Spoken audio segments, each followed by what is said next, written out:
Oui les amis, aujourd'hui je voulais vous faire une vidéo importante pour vous dire que les planètes et les étoiles ne sont pas forcément ce que vous pensez. Et je pense que les planètes et les étoiles sont beaucoup plus des êtres vivants que des roches et des boules de gaz qui sont au-dessus de notre tête. Évidemment, quand on pratique l'astrologie et qu'on regarde dans les cycles non seulement de l'humanité mais d'un individu, on peut s'apercevoir que les principaux moments de l'existence sont rythmés par les cycles planétaires et par le retour de certaines planètes sur des points sensibles du thème de naissance. Et donc c'est vrai qu'au moment de la naissance, les planètes vont être positionnées à un endroit, et le retour de ces planètes, ou de certaines planètes sur des positions, on va dire, clés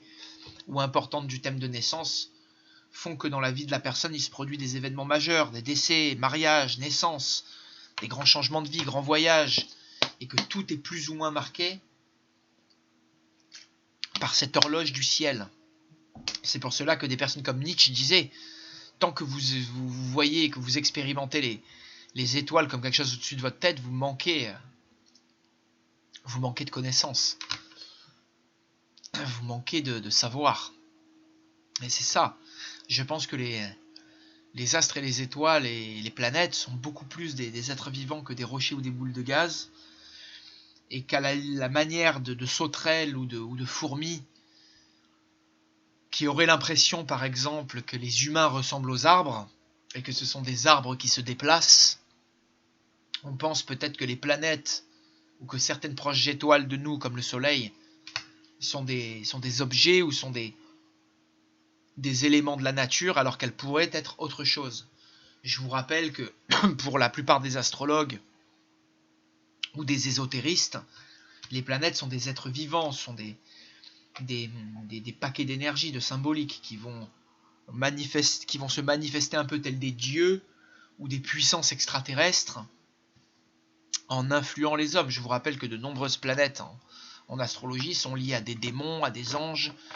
à ce qu'on appelle les anges gardiens, les anges de la Kabbale, et que donc la même planète véhicule plusieurs divinités, plusieurs aspects d'une même divinité ou d'une même, on va dire, fonction planétaire. C'est pour ça que, encore une fois, bon, la plupart des astrologues traditionnels ne savent pas forcément ça, mais c'est quelque chose qu'il ne faut pas manquer en perspective. Et quand on est un astrologue et qu'on regarde un peu comment le tout fonctionne, comment l'univers fonctionne, on s'aperçoit qu'il y a une énorme synchronicité, que tout ça ne peut pas être dû au hasard, et que dans les thèmes des personnes, qu'il y a vraiment un fabuleux mouvement des planètes, une fabuleuse danse des planètes, et que cette danse, elle influence toutes les personnes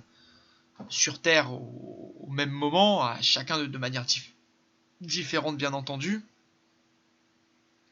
et que les membres d'une même famille ou d'une même fratrie, par exemple, ont des similitudes astrologiques toujours très très très marquées, ou on va dire des points du thème astral qui se superposent et qui créent justement toutes ces affinités, on va dire,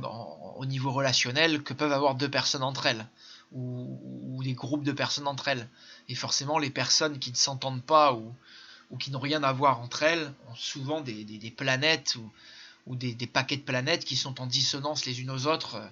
de par leur thème natal de naissance respective. Voilà. J'espère que cet audio vous aura plu, et si vous avez envie de partager un peu vos expériences là-dessus, n'hésitez pas. Il y a beaucoup de gens qui parlent aux planètes, là, il y a beaucoup de fous qui parlent aux planètes. Et c'est vrai que l'astrologue lit un peu le langage des planètes,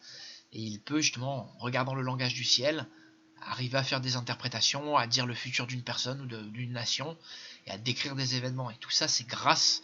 à l'observation du ciel, l'observation des cieux, l'observation du mouvement des planètes, et de ces corps célestes finalement qui nous sont encore très très mystérieux, quoi. J'ai pas de photos là, mais vraiment on voit par exemple la magnétosphère de Jupiter qui est plus grosse que le Soleil. Saturne émet des ondes, et il y a un cercle, un anneau qui entoure Saturne, dans lequel on peut loger plus d'1 milliard de planètes Terre. J'essaierai de montrer ces photos à l'occasion. Mais c'est vrai qu'il y a des choses plutôt fascinantes. Donc on en reparlera, et voilà, vous devriez en être conscient et consciente en tout cas. Voilà, merci de votre attention pour la vidéo, et je vous dis à très bientôt.